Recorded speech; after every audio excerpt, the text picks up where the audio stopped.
Hi, my name's Sarah Gabet, and I'm thrilled to be talking to you today about my new book, We Go On Forever. So it's another near future dystopia.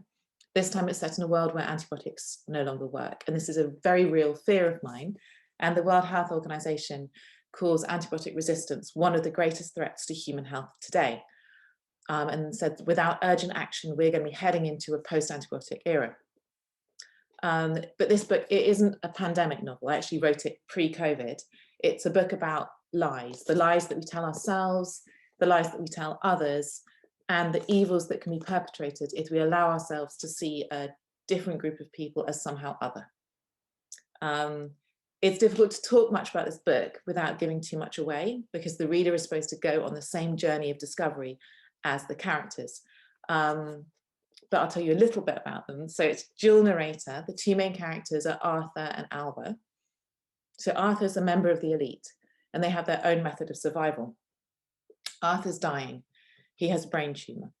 If he doesn't transition into a new host within 4 weeks, then he will suffer permanent memory loss. Alba's studying. She's studying really hard for an all-important interview.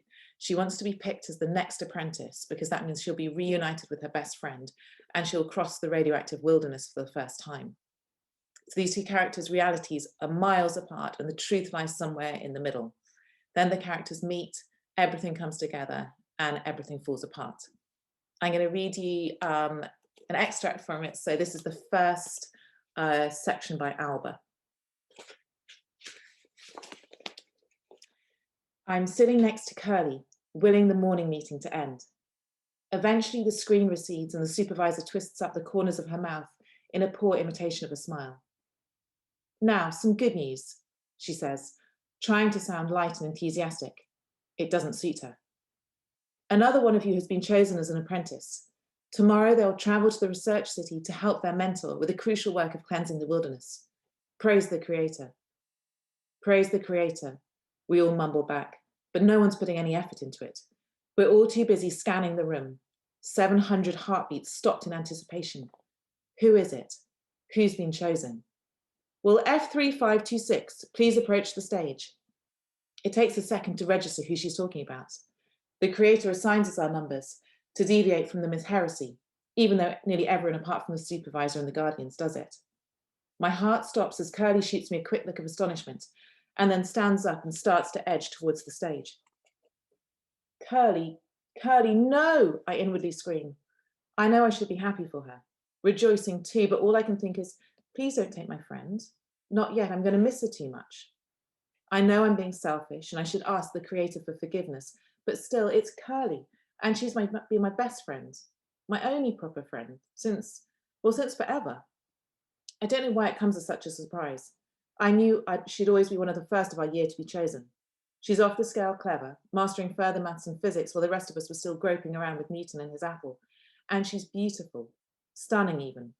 Flawless dark brown skin and black curls that sort of tumble around her face. And when she moves, she kind of glides. All the boys just stare at her. The guardians too, ever since she turned 14. The younger ones clap with barely contained excitement. Eligibility for selection starts at 16, so to be chosen at 17 is an enormous honor, and it gives them hope it could be them soon.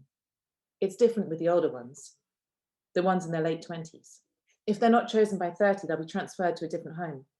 Their applause is mechanical and jealousy palpably radiates off them. If you could see them on a different plane, their eyes would be leaping out at you, shining the brightest green. Me, I just taste bile rising at the back of my throat. Eventually, Curly reaches the foot of the stage and then climbs the steps to stand at the supervisor's side. Congratulations, F3526. You've been selected as the next apprentice. You're to report to the office tomorrow morning at 7. I hope the rest of you take inspiration from her deportment, intelligence, and dedication. The supervisor doesn't hug Curly or even smile at her in any way. She just watches her face, no doubt for evidence of the required level of gratitude.